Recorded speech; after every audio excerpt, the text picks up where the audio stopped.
Hello दोस्तों। आज की इस कहानी में आप सभी का स्वागत है। इस कहानी में मैं एक लड़के का रोल निभा रही हूँ। मैं बनारस के एक गांव का रहने वाला था। मेरे पिता चाय की दुकान चलाते थे।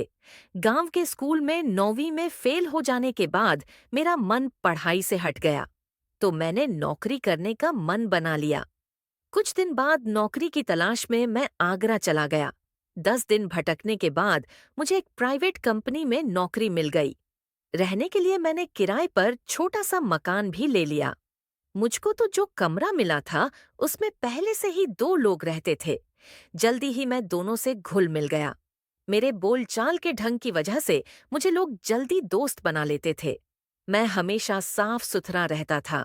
मेरी जब शादी हुई तो मेरी नई नवेली पत्नी को छोड़कर ड्यूटी पर जाने का जरा भी मन नहीं था। शादी के लिए मैंने कंपनी से 1 महीने की छुट्टी ली थी। शादी के बाद पत्नी की खूबसूरती में मैं कुछ इस तरह खो गया कि कब 1 महीना से ज्यादा समय बीत गया, मुझे पता ही नहीं चला।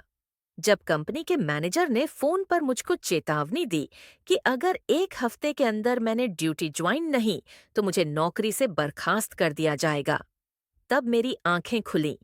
अब तो मेरा नौकरी पर जाना जरूरी था। घर से विदा लेते समय मैंने पत्नी से कहा, तुम चिंता मत करो, आगरा जाकर सबसे पहले एक बड़ा मकान किराए पर लूंगा, फिर तुम्हें बुला लूंगा। शादी के बाद मुझसे मेरे पिता ने कहा था कि मैं अपनी पत्नी को साथ में आगरा ले जाऊं।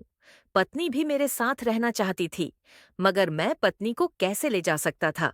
जब मैं कुंवारा था तो 8,000 में गुजारा कर लेता था। दोस्तों के साथ ही एक ही कमरे में रह लेता था। पत्नी को साथ में रखने के लिए एक कमरा तो अलग से चाहिए ही था। रुपए भी कुछ ज्यादा चाहिए थे। मैं भी पत्नी से प्यार करता था। मैं खुद उसके बिना नहीं रहना चाहता था। मैं उसे अपने साथ रखना चाहता था, इसीलिए अपनी ज्यादा तनख्वाह वाली नौकरी ढूंढने लगा। उसने सोचा कि एक कमरा किराए पर लेकर पत्नी को बुला लूंगा। मैं कम से कम 15,000 की नौकरी पाना चाहता था। मनपसंद नौकरी की तलाश में दर दर भटकता हुआ मैं एक दिन शीला की दुकान में गया। उसकी कपड़े की दुकान थी। उस समय शीला दुकान में मौजूद थी। मेरे बात करने के तरीके से शीला प्रभावित हो गई। उसने मेरा मोबाइल नंबर यह कहते हुए ले लिया कि जगह खाली होते ही वह मुझे बता देगी। मुझको जरा भी विश्वास नहीं था कि शीला की दुकान में मुझे नौकरी मिलेगी। हैरानी तो मुझको तब हुई जब 4 दिन बाद शीला ने फोन किया और इंटरव्यू के लिए उसने रात के 9 बजे अपनी दुकान पर बुलाया। मैं ठीक समय पर शीला की दुकान में पहुंच गया। शीला ने कहा कि वह दुकान बंद कर रही है, इसलिए घर चलो। उसका मकान बड़ा था। वहां कोई और नहीं था। मकान का दरवाजा खुद शीला ने खुला था। शीला ने मुझे बताया कि उसकी पार्ट टाइम नौकरानियां हैं मुझ में। मेरे घर परिवार की जानकारी लेने के बाद शीला ने कहा, तुम्हारी काबिलियत के मुताबिक कोई भी तुम्हें 10,000 से ज्यादा की नौकरी नहीं देगा। मैं तुम्हें 15,000 हर महीने की नौकरी दे सकती हूँ, अगर तुम मेरी बात मान लोगे। मैंने कहा, कौन सी बात मैडम? उसके बाद शीला ने कहा कि बात यह है कि तुम मेरे दिल में बस गए हो। एक रात के लिए तुम्हें अपना बनाना चाहती हूँ। मुझको समझते देर नहीं लगी कि शीला चरित्रहीन औरत है। मैं पत्नी के साथ बेवफा बेवफाई नहीं करना चाहता था, लेकिन सामने औरत को देखकर मैं नौकरी के लालच में आ गया। यह सोचकर मैंने शीला की बात मान ली। सिर्फ एक रात की बात है। उसके बाद मैं पत्नी के साथ कभी बेवफा बेवफाई नहीं करूंगा। फिर मैं शीला के साथ बेडरूम में चला गया। उसके बाद तो आप समझ सकते हैं, हमने 1 से 2 घंटे तक घेला। मैं भी उसका पूरा साथ देने लगा और उसके बाद शीला बाथरूम में चली गई। अगले दिन सुबह में चला गया। शीला ने मुझे अपनी दुकान में नौकरी दे दी। 1 हफ्ते तक सब कुछ ठीक ठाक चला। उसके बाद एक दिन दुकान पर शीला ने मुझसे कहा, रात के 10 बजे मेरे घर आ जाना, मुझे कुछ जरूरी बात करनी है। शीला उस दिन भी घर पर अकेली थी। वह मुझे सीधे बेडरूम में ले गई। अब मुझको यह समझते देर नहीं लगी कि शीला ने मुझे अपने घर क्यों बुलाया है। आप चाहे तो नौकरी से निकाल दीजिए, मगर अब मैं पत्नी के साथ विश्वासघात नहीं करूंगा।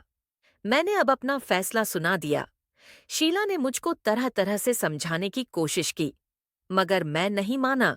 मैं जब वहां से जाने लगा तो शीला ने कहा, मेरा काम नहीं मानोगे तो तुम्हें मेरे साथ खेलने के आरोप में जेल जाना होगा।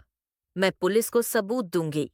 अगर तुम्हें मेरी बात पर यकीन नहीं है तो खुद यह वीडियो देख लो। शीला ने मुझको एक वीडियो दिखाया। उसमें मैं उसके साथ था। शीला की चाल मैं समझ गया। उसके जाल से निकलने का मेरे पास कोई रास्ता नहीं था। इसीलिए उसकी बात मैंने मान ली। मजबूर होकर मुझको शीला की सारी बात मान लेनी पड़ी। दोस्तों का साथ छोड़कर मैं शीला के मकान में रहने लगा।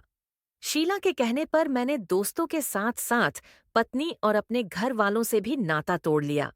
घर पर रुपया भेजना भी मैंने बंद कर दिया था। शीला ने मुझसे कहा था कि मेरा सारा रुपया वह 2 साल बाद एक साथ देगी, जिससे मैं खुद का अपना कोई कारोबार कर सकूं। शीला की बात मानने के सिवा मेरे पास कोई रास्ता नहीं था। वैसे मुझे विश्वास था कि शीला मेरे साथ विश्वासघात नहीं करेगी। बात यह थी कि शीला के पति की मौत तकरीबन 3 साल पहले एक सड़क हादसे में हो गई थी। उस समय उसका बेटा राहुल 5 साल का था। पति की मौत के बाद शीला कपड़े की दुकान की मालकिन हो गई।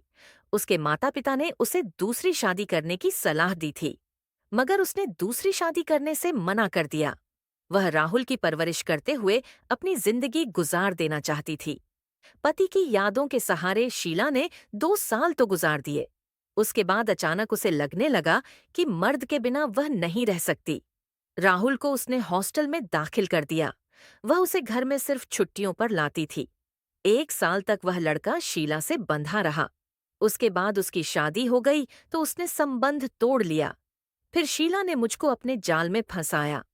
मैं उसके चुंगल से कभी ना निकाल सकूं, इसीलिए उसने अपनी और मेरी एक वीडियो क्लिप भी बना ली थी। पुलिस का डर दिखाकर शीला ने मुझको अपने बस में तो कर ही लिया था। इसके अलावा उसने मुझे शराब की लत भी लगा दी थी। मुझको भी ऐशो आराम की जिंदगी अच्छी लगने लगी थी। इस तरह 1 साल बीत गया। एक दिन शीला ने मुझसे पूछा, तुम्हें मेरे साथ कैसा लगता है? तुम सारी जिंदगी मेरे साथ रहोगे ना? मैंने कहा, यह भी कोई पूछने वाली बात है। अब तो मैं आपके बिना रह ही नहीं सकता। शीला ने कहा कि जैसा मैं कहूंगी वैसा करोगे ना? मैंने कहा, हाँ मैं जरूर करूंगा। शीला ने कहा कि बात यह है कि मेरे पे एक अमीर शादीशुदा लड़का फिदा हो गया है। मैं उसे अपने जाल में फंसाकर लाखों रुपए पाना चाहती हूँ। कुछ सोचने के बाद मैंने कहा, आप जो चाहे कर सकते हैं, मैं आपको कोई विरोध नहीं करूंगा। बस इतना ख्याल रखिएगा कि कभी मुझे अपने से जुदा ना कीजिएगा। शीला ने कहा कि तुम्हें अपने से जुदा करने की तो मैं कभी सोच भी नहीं सकती, क्योंकि तुम मेरी धड़कन बन गए हो। तुम मेरे बताए रास्ते पर चुपचाप चलते जाना। देखना, जल्दी ही हम दोनों के पास करोड़ों की जायदाद हो। वह जायदाद सिर्फ मेरे नाम में ही तुम्हारे नाम होगी। अगले दिन शीला अपने साथ एक लड़के को लेकर घर पर आई। योजना के मुताबिक मैंने वीडियो बनाने की पूरी तैयारी कर ली थी। मैंने शीला और उस लड़के का वीडियो बना लिया था। उस वीडियो के बल पर शीला ने उस लड़के से बहुत दिनों तक रुपए ऐंठे। उसके बाद शीला ने दूसरे लड़के को फंसाया, फिर तीसरे, और उसी तरह यह सिलसिला चलता रहा। एक दिन जब मैं दुकान से निकाल रहा था तो पुलिस आई और मुझे गिरफ्तार कर लिया। शीला ने मुंह पर केस कर दिया था। कई महीनों तक मैं जेल में रहा, पर शीला ने दया करके मुझको छुड़वा दिया, पर यह वादा लेकर कि मैं कभी उसके पास नहीं आऊंगा। अब मेरे पास ना पत्नी है, ना पिता है, ना शीला जैसी औरत। मैं अब मजदूरी करके किसी तरह अपना जीवन काट रहा हूँ। तो दोस्तों, वीडियो अच्छी लगी हो तो चैनल को सब्सक्राइब जरूर कर दें। मिलते हैं अगली वीडियो में। तब तक के लिए लव यू।